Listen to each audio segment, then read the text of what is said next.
Hello students, welcome back to Fuscon Academy of Science and we are studying Kingdom Fungi, Kingdom Fungi, Kingdom Fungi है ना। So Kingdom Fungi के बारे में हमने बहुत सारी बातें जो जनरल कैरेक्टरिस्टिक है लगभग सब कुछ हमने पढ़ लिया डिटेल में। अब बस हमें इसके टाइप्स पढ़ने हैं और मैं आपको एक एक वर्ड बताऊंगा, आपको फटाफट रिलेट हो जाएगा और याद हो जाएगा, ठीक है। चलो, so let's start with the first two types of fungi। पहला है Phycomycetes। Remember the first type is Phycomycetes और उसके साथ आज हम पढ़ने वाले हैं Ascomycetes। ओके, सो ये दो टाइप आज हम पढ़ने वाले हैं which is Phycomycetes and Ascomycetes। सबसे पहली बात जहां हम बात करें Phycomycetes के हैबिटेट की, सो Phycomycetes is aquatic। याद रखो, पानी में पाया जाने वाला फंगाई, ठीक है, पानी में पाया जाने वाला fungi, aquatic and definitely at damp places, ठीक है। और एक खास डिकेइंग वुड, सड़ता हुआ वुड पे भी ये पाया जाएगा। So aquatic, damp places, decaying wood etcetera, that's its habitat. Okay, so that's the habitat of phycomycetes. कहां ये ज्यादा मिलता है। उसके बाद हम करेंगे उसके न्यूट्रिशन की, तो डेफिनेटली हमें पता है उसका न्यूट्रिशन हम पढ़ चुके हैं, हेटेरोट्रोफिक। एंड उसके बाद हमने पढ़ा था उसके बारे में एक और चीज की, सैप्रोफिटिक होते हैं, ठीक है। सो सैप्रोफिटिक, हेटेरोट्रोफिक। ओके, इसकी एक और खासियत है, इसका जो माइसीलियम यानी कि इसके जो हाइफे होते हैं, they are coenocytic. Now you all know what is coenocyte, right? जिन्होंने मेरा पहला वीडियो देखा है उनको सीनोसाइट वो कभी नहीं भूलेंगे। एक ही प्रोटोप्लाज्म, एक ही साइटोप्लाज्म में बहते हुए बहुत सारे न्यूक्लियस, उनके बीच कोई दीवार नहीं है, तो इसलिए इसको एक और नाम दिया गया है एसेप्टेट। ओके, सो ये उसके मेजर जनरल कैरेक्टरिस्टिक है। अब आते हैं रिप्रोडक्शन, सेक्सुअल एसेक्सुअल पे। तो सबसे पहला, okay, all of you please be very very very careful because यही वाली चीजें हैं जो इनको आपको याद रखना और एग्जाम में पूछा जाएगा। तो पहला आएगा आपका एसेक्सुअल स्पोर्स। जैसा कि मैं बोला जाता है, हमको याद होगा mitospores because they are produced by mitosis. उसमें नंबर 1 पे आएगा, आपको याद रखना है कोनिडियो, सॉरी गलती हो गया, जूस्पोर्स, जो कि है मोटाइल। क्यों? बिकॉज इन स्पोर्स के पास रहता है एक या दो flagella, so they can move, they are motile spores. और ये ज्यादातर होते हैं एक्वेटिक, मतलब पानी में पाया जाने वाला स्पोर्स, ठीक है। एंड इसके साथ दूसरा एक स्पोर आता है जूस्पोर के साथ, जिसका नाम होता है, one is zoospore and other one is called aplanospores. ये आएगा आपके टेरेस्ट्रियल पे, ठीक है, and it is non motile.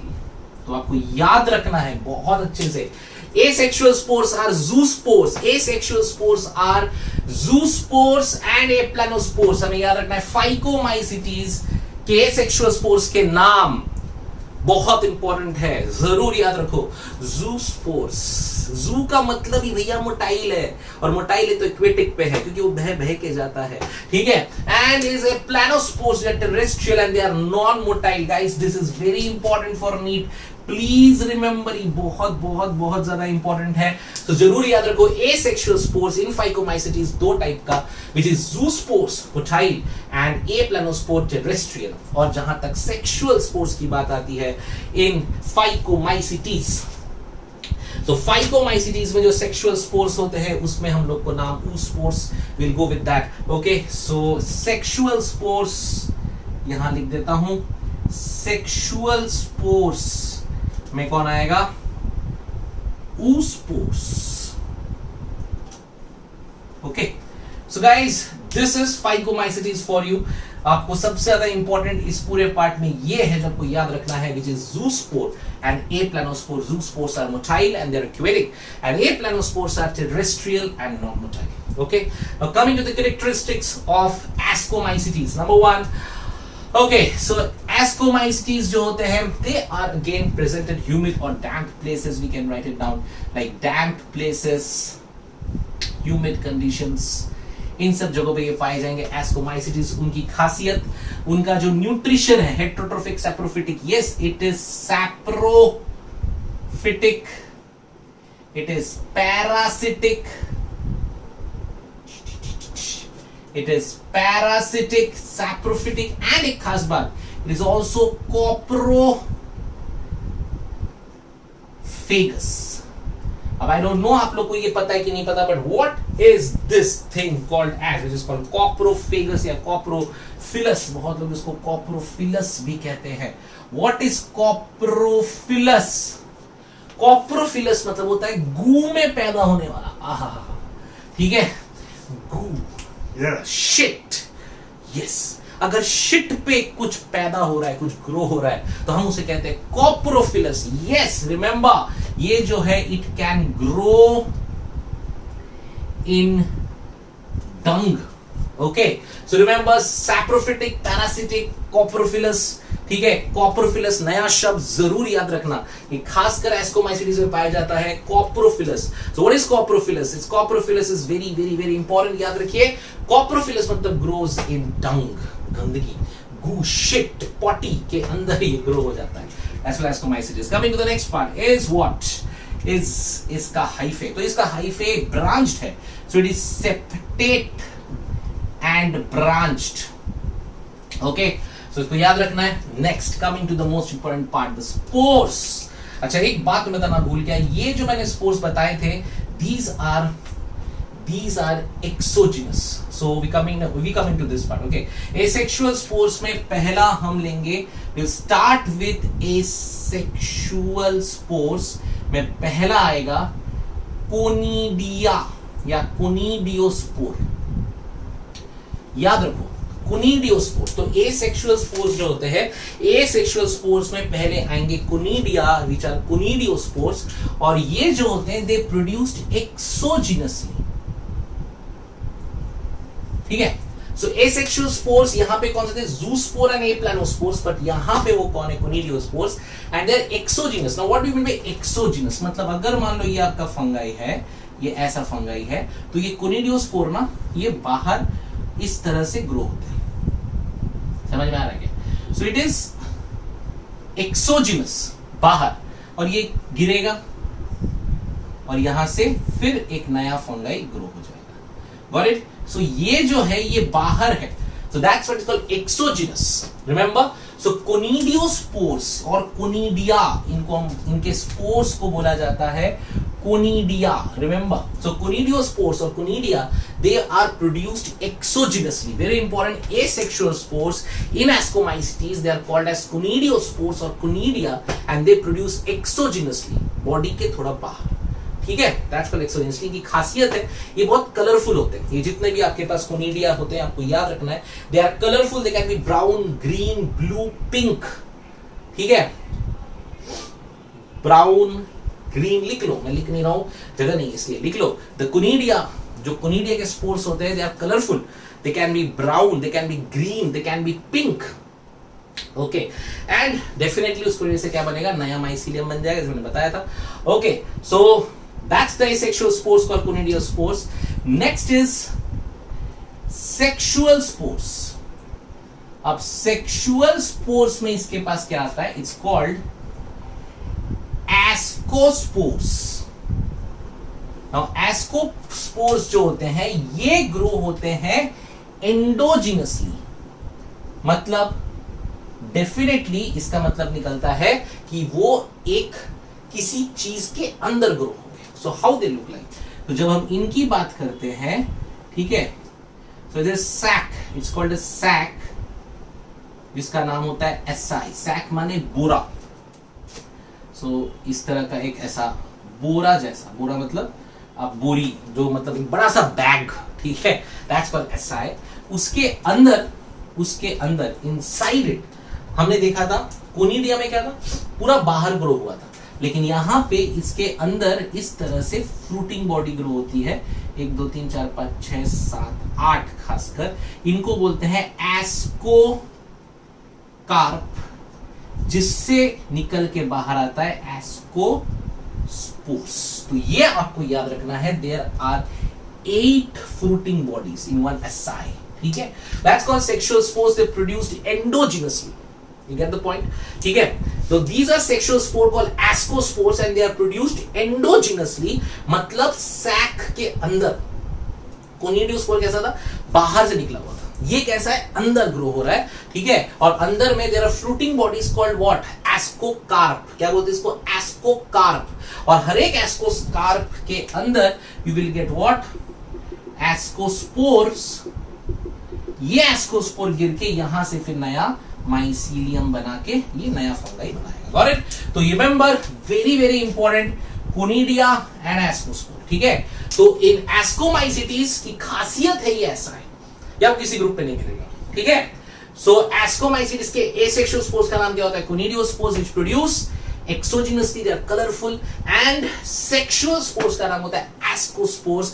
फर्क याद रखना, they are endogenous, they are exogenous. तो कभी भी याद रखो, अगर कभी एमसीक्यू में आ गया नेम द एक्सोजिनस स्पोर्स, तो नाम लिख के आओगे कोनिडियोस्पोर. और नेम द एंडोजिनस स्पोर्स, तो क्या लिख के आओगे? एस्कोस्पोर्स. ये आया हुआ है नीट में, so please mark it out. Name the exogenous spores, conidiospore. Name the endogenous spores, ascospores. And these spores are again, they are bright, they are colorful, and they can produce the new mycelium and the new growth. Okay, so there are two types of spores: sexual, asexual conidio, and sexual ascospores. Okay, so ये जो है okay, so this is your ये हमने पढ़ा. Okay, so this is the characteristic of ascomycetes and phycomycetes. अब थोड़ा example की बात करेंगे. तो फाइकोमाइसिटीज में आपको याद रखना है मेन एग्जांपल पहला आएगा म्यूकर. ठीक है, बहुत इंपॉर्टेंट है. म्यूकर राइजोपस, इसका एक और नाम होता है ब्रेड मूल्ड. ठीक है, Mucor Rhizopus. And one more which is called as albugo candida. ठीक है, सो इसको याद रखो. ये कैसा है ना, ये मस्टर्ड के ऊपर आपको मिलेगा on the leaves of mustard. ठीक है, एल्बिको कैंडिडा. इसको एक और नाम दिया गया है, इसको हम लोग बहुत बार एक चीज से बुलाते हैं, इसको हम कहते हैं रस्ट, व्हाइट रस्ट. ये एक और नाम इसका याद रखना है हमें. It is also called as white rust. ठीक है, सो यहाँ पे ये तीन नाम जरूर याद रखना है हम लोग को: Mucor, Rhizopus and Albugo Candida. ठीक है, ये एग्जांपल्स एग्जाम में पूछे जाते हैं और जितने एग्जांपल मैं कढ़ा रहा हूं उतने ही आपको याद रखना है. ठीक है, तो Mucor Rhizopus is bread mould and Albugo candida which is a white rust. मतलब रस्ट देखा है, काला काला सा रस्ट जैसा होता है. अब ये व्हाइट कलर का रहता है, ये मस्टर्ड के प्लांट के लीव्स के ऊपर पाया जाता है. तो कैंडिडा इज व्हाइट रस्ट. ये बहुत बार पूछा गया, आपको अच्छे से याद रखना है. White rust is Albugo candida. So Mucor Rhizopus which is bread mould and Albugo candida which is white rust. Coming to ascomycetes. Ascomycetes जो होता है ना, उसमें दो प्रकार होता है. एक होता है यूनिसेल्यूलर, जो कि रेयर होते हैं, और ये है ईस्ट. सो आज के बाद सब याद रखेंगे, east is a fungi but it's an exception because east is unicellular. हमेशा याद रखो. ठीक है, east is an exception. East is a unicellular fungi. Please note it down, ये बहुत इंपॉर्टेंट है. East is a fungi but it's a unicellular fungi which is very rarely find. ठीक है, रिमेंबर, तो एस्कोमाइसिटीज में ही आता है east, and east is a unicellular fungi. Remember this, yeast is what? It's a unicellular fungi, and unicellular fungi yeast के बारे में कुछ खास बातें. It has pseudo mycelium, मतलब टेम्पररी हाइफे बनते हैं और खत्म हो जाते हैं. शॉर्ट फ्रैगमेंट्स, छोटे छोटे बनते खत्म हो जाते हैं. So ये भी बहुत इंपॉर्टेंट कैरेक्टरिस्टिक है ईस्ट का, आपको जरूर याद रखना है. pseudo mycelium. pseudo माने क्या होता है? फॉल्स. pseudo माने क्या होता है? False. So they have a false mycelium जो आता है चला जाता है, आता है चला जाता है. So pseudomycelium कौन दिखाएगा? Yeast. Remember this, okay? The pseudomycelium is shown in yeast, and yeast is a unicellular fungi. And इसका example बहुत बार पूछा जाता है, आपको याद रखना है. Saccharomyces cerevisiae. Now this is called Baker's yeast. Okay, Saccharomyces cerevisiae, याद रखना है Saccharomyces cerevisiae, ये जो है आपको याद रखना है, this is called Baker's yeast. So Saccharomyces cerevisiae is called Baker's yeast. और this is very very very important guys, ये आप लोग को याद रखना है ये नाम, ठीक है. तो Saccharomyces का स्पेलिंग आपको S लिखने से भी चलेगा, पर मैं लिख देता हूं Saccharomyces cerevisiae. Okay, it's called Baker's yeast. दूसरा जो प्रकार है इसमें, ये एक हो गया. दूसरा जो होता है वो है मल्टी सेल्यूलर. इसमें एग्जांपल आएगा पेनिसिलिन, सबने सुना है, right. So एस्कोमाइसिस is a very important group, काफी ज्यादा यूज किया गया, हमने मेडिसिन बनाए पेनिसिलिन के, ठीक है. So yeast is unicellular and multicellular is penicillin. और पेनिसिलिन में आपको याद रखना है which is very very important, जिससे हम लोग पेनिसिलिन बनाते हैं, okay, which is Penicillium chrysogenum. इससे बनता है पेनिसिलिन, ठीक है. तो याद रखना पेनिसिलियम क्राइसोजिनम से बनता है जो मेडिसिन होता है पेनिसिलिन, वो किससे बनता है, पेनिसिलियम क्राइसोजिनम. आई नो ये नाम है, आपको ये नाम थोड़े से गड़बड़ लग रहे होंगे, लेकिन 2-4 बार याद करो, मम्मी पापा को सुनाओ, भाइयों को सुनाओ, बहनों को सुनाओ, और आपको याद हो जाएगा, ठीक है. सो म्यूकर राइजोपस एल्बुको कैंडिडा, यहां पे आपको ईस्ट याद रखना है, यूनिसेल्यूलर. मल्टीसेल्यूलर में हमारे पास पेनिसिलियम है, पेनिसिलियम क्राइसोजिनम इस पेनिसिलिन. इनके अलावा 2 और नाम आपको याद रखने हैं इस ग्रुप के. एक होता है क्लेविसेप्स और एक होता है न्यूरोस्पोरा क्रासा, ठीक है. So I know but just have patience. Okay, so we have Saccharomyces cerevisiae, which is Baker's yeast, and we have multicellular, which is penicillin. Example penicillin chrysogenum, and और 2 example claviceps and neurospora crassa. Claviceps याद नहीं भी करोगे चलेगा, पर neurospora crassa very important, ठीक है. It is called as what? It is called as, ये आप लोग को लैब में जेनेटिक स्टडीज के लिए यूज किया जाता है, याद रखो. लैब में जेनेटिक स्टडीज के लिए यूज किया जाता है. That's called Neurospora crassa. इसका एक और नाम इसको बोला जाता है Drosophila of plant kingdom. So note it down guys, all of you. Yes, so unicellular is yeast, pseudomycelium, Saccharomyces cerevisiae, Baker's yeast, penicillin जो बनता है वो किससे बनता है, penicillin chrysogenum, and then chrysogenum.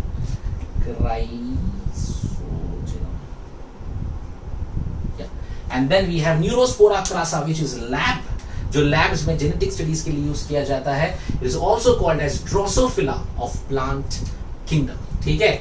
So just remember all of this example. एक example और leave it, it's okay, इतना ही आपके लिए काफी है. तो इसमें से ही आता है जनरली एनसीईआरटी में जितना दिया हुआ है एग्जाम्पल, उससे ज्यादा एग्जाम्पल पढ़ने की जरूरत नहीं आता, लेकिन उन एग्जाम्पल्स के बारे में थोड़ा बहुत नॉलेज होना जरूरी है, बिकॉज ऑप्शंस में कभी कभी ऐसी चीजें पूछते हैं. So this is Ascomycetes and Phycomycetes guys, थोड़ा याद रखना, एग्जाम्पल्स जरूर याद रखना, एंड उसके स्पोर्स याद रखना. Note it down, repeat it, and now I will ask you questions. उसके आंसर फटाफट देना और हम याद करके लेंगे. That's 100% guarantee. Okay, bye bye, enjoy.